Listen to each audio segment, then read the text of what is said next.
Good evening. My name is Nathan Say, and I have been a Las Vegas poet since 2012, and I am so thrilled to be part of the Las Vegas Virtual Book Festival and the Tapestry of Poets this year.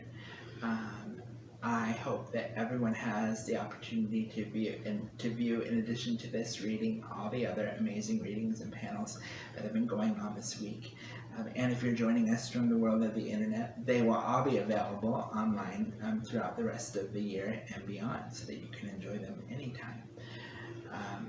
These days, since the pandemic has been happening, I've been spending time doing virtual poetry at an artist festival or online artist colony called the Poetry Slam at Your Place. Most of the people are based out of New Zealand, but there are a couple of United States poets that attend, and I'm one of those. So if what you hear tonight interests you more, you can find me over there on Saturday nights and early Sunday mornings between about midnight and 3 a.m. if you ever get the fancy to do anything in the middle of the night. If you also enjoy the poetry that you hear tonight, you're welcome to check out my SoundCloud. That's going to be at soundcloud.com/Nathan Say.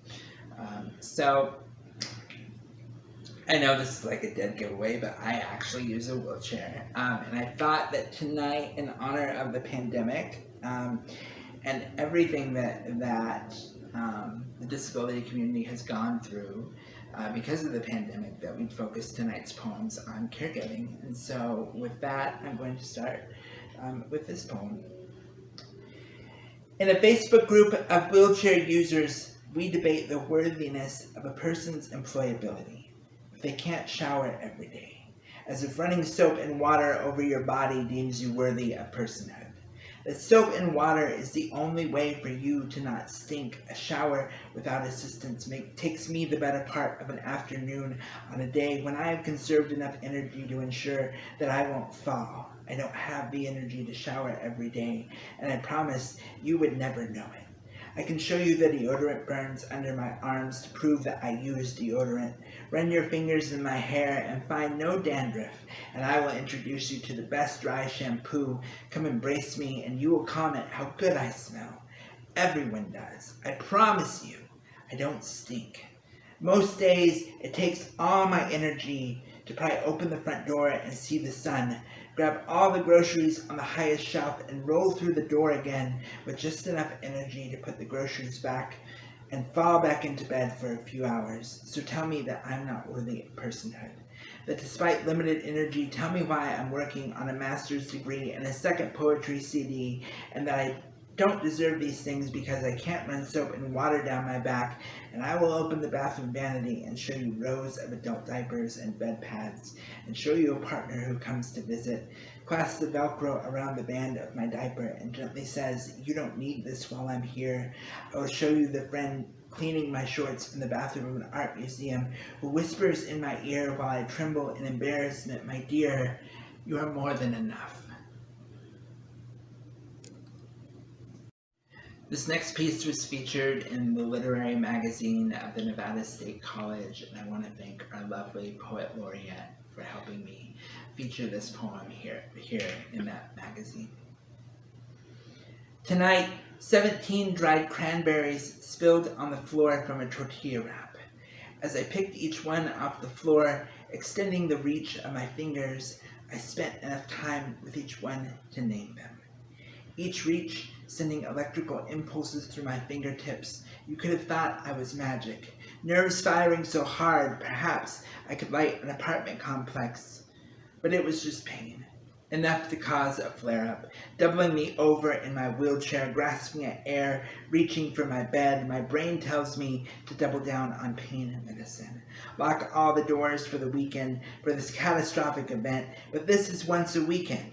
Nothing special tonight, just First Friday, with the Vegas air tinged sweetness falling from the sky.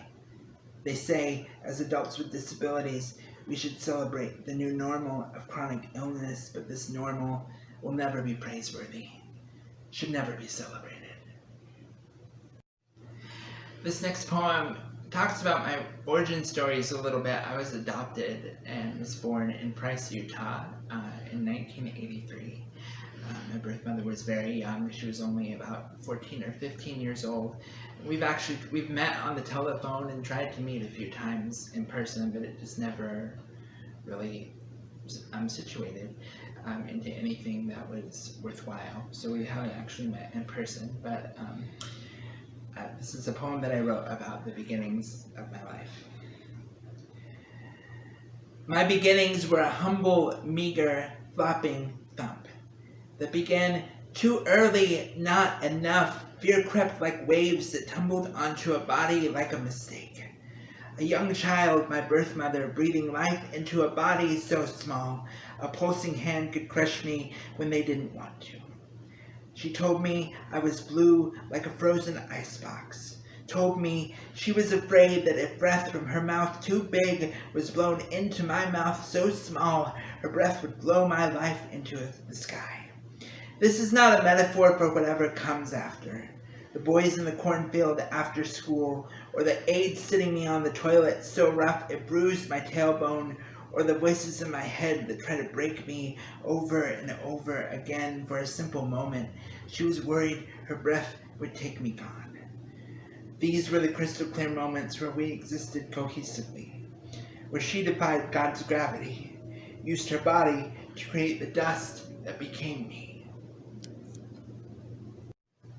I wrote this next piece as a spoken word piece, and it happened at a very trying time in my life where I was having difficulty getting caregivers, receiving caregivers, and receiving care. And it became a very political piece, and it's become known in the community as Nathan's political piece. And in light of the world that we are living in, pandemic, and whoever the president is right now, it feels so appropriate to do this poem. This is called How to Kill a Crippled Person in 6 Easy Steps Just Because You Want to. Put them in a basin just shallow enough so the cripples can't get out. My relationship with Uncle Sam is almost incestuous, so every month he enfolds me in his big burly arms, hairs pasty, white like glue, leans me against his chest, whispers $906 in my left ear, lets me lean against poetry, against food stamps, against the cell phone bill, against IHSS hours, against my biggest addictions. Grease the side of the basin with Crisco or even Vaseline. How every 6 months, red tape catches my neck like a noose. Ask me questions on a piece of paper, the ink blotchy black, so thick my eyes strain to read it. My head aches next to my left temple. It asks me if I still hear voices in my head, if I still get anxious in crowds, if water droplets against the sink in public restrooms still make my skin crawl. Has my legs gotten swollen in the last week? Have I had any signs of MRSA in the last 3 months? When, if ever, have I had a seizure? 3. Add an inch of water every 10 or 15 minutes. I, however, am not naive enough to think that somewhere on Capitol Hill, Republicans in finely pressed 3-piece suits with schedules handwritten by secretaries are not thinking about me, poring over every pen scratch of a doctor's note, every medication record. I imagine them asking why my 6-month narrative is typed and never handwritten. I imagine their pens breaking one day, hands folding the case file shut, throwing it in the circular bin. 4. Lay 2 or 3 of them cripples together, side by side in the basin. One day soon, their voices will begin to rumble like a slow Texas heat. Cripples don't belong here, or here, or here, or here. Or here, or here, or here, and when they are finished with me, I will be the boy in the back room again, my body turned upright, my wheelchair 8 feet away from the bed, my legs like jello because I haven't moved them, smelling ripe and stank, full of stench because, as much as my parents love me, volunteerism doesn't pay the bills, and they have gone to look for green. 5. So after an hour when the water has risen to their eyeballs, I imagine Republicans attacking Democrats, throwing food at their faces. Members of the House of Representatives are attacking each other with their shoes. When the Speaker calls the House to order, he flings a gavel at the armed guard. When the guard falls to the floor, blood trickles from a thin crack at the top of his head. This is the start of the mayhem. What we have created. 6. They claw each other as they gasp for air.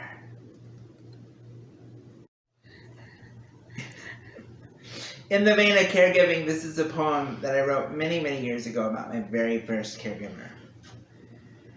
My body exhausted, a class skipped, an exam failed, my body parts washed and rewashed over and over by my useless deformed hands that inadequately, minimally do the job. Parts missed and neglected, I'm so sorry I can't reach you, only the hands of another can.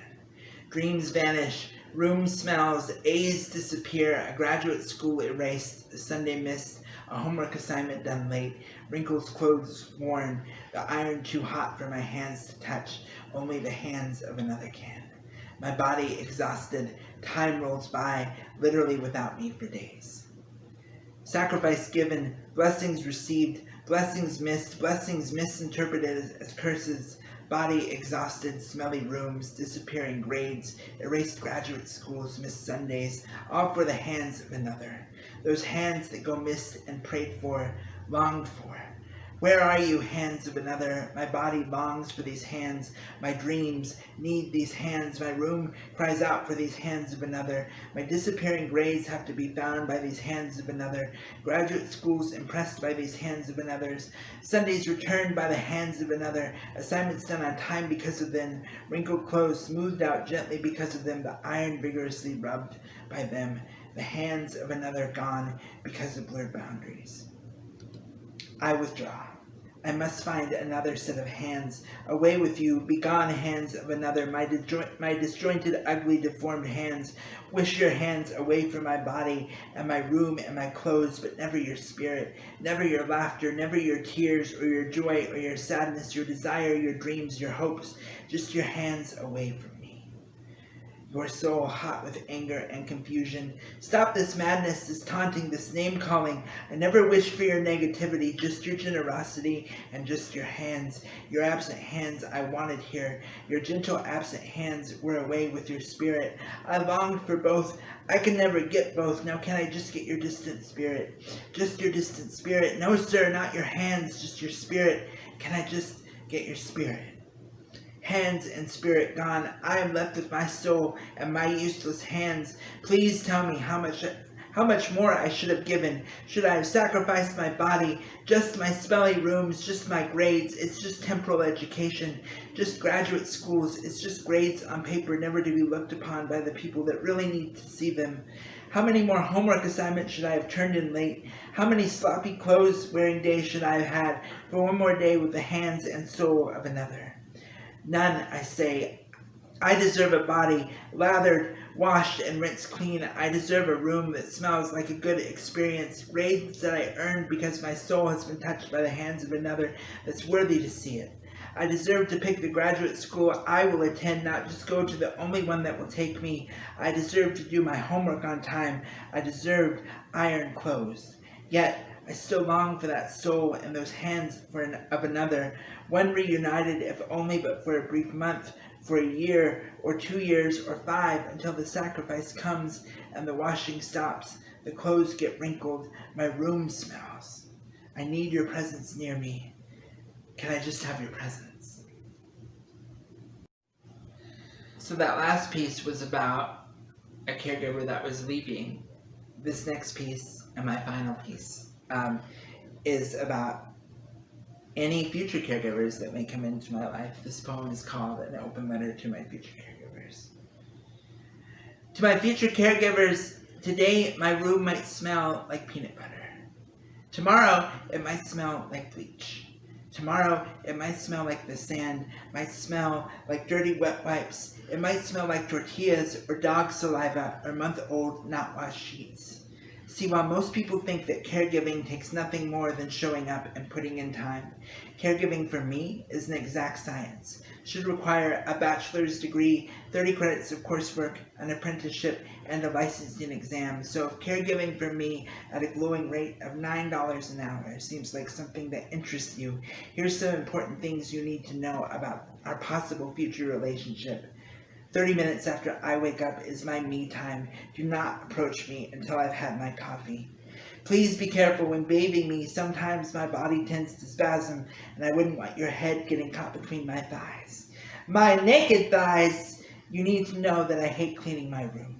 It makes my back ache and my shoulders hurt, so if things fall on the floor, I apologize in advance. I can't pick them up. I've tried the blue-handled grabber, and I've tried the shelves at my waist level, and things still fall on the floor. Sometimes it might take 5 Vicodin for me to fall asleep at night.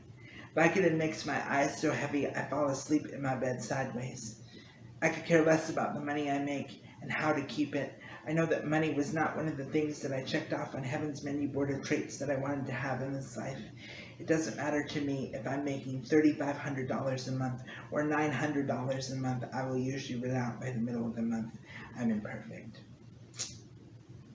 At some point in our relationship, I will use the bathroom on myself. And this will, of course, come on a day when you are not scheduled to work, and I will be stuck, and I'll beg you to come, and you will say no, and I'll beg you to come, and you will say no, and I beg you to come, and you will say yes, and then you will be angry, and you will threaten to quit because you just can't drop everything and come, Nathan. At some point, you will become attached, and you will just try to help, but just trying to help isn't really what I want, but I will be too kind to say so, and then I will resent you, and then we will be angry with each other, and then one day you will leave without a note, and I will kick myself in the face. So I wouldn't blame you if you left now, walked away now. I'm sorry, I can't offer you more than $9. And in the spirit of that, I want to thank you guys all for attending this reading. In the spirit of caregiving, it would be inappropriate not to mention my illustrious camera woman behind the camera, Bobby Ann Howell from Nevada Humanities, who has done many hours behind the scenes getting this wonderful festival and this wonderful panel of poets ready for us. And I want to thank her publicly for helping me because this is a prime example of what caregiving is. So again, if you're interested in hearing more of my work, it's available on SoundCloud at soundcloud.com/NathanSay. And if you want to hear it live, you can come over on Saturday nights between midnight and 3 a.m. To the Poetry Slam at your place, which is a Zoom festival every single Saturday. And until then, I bid you a fond farewell and good day.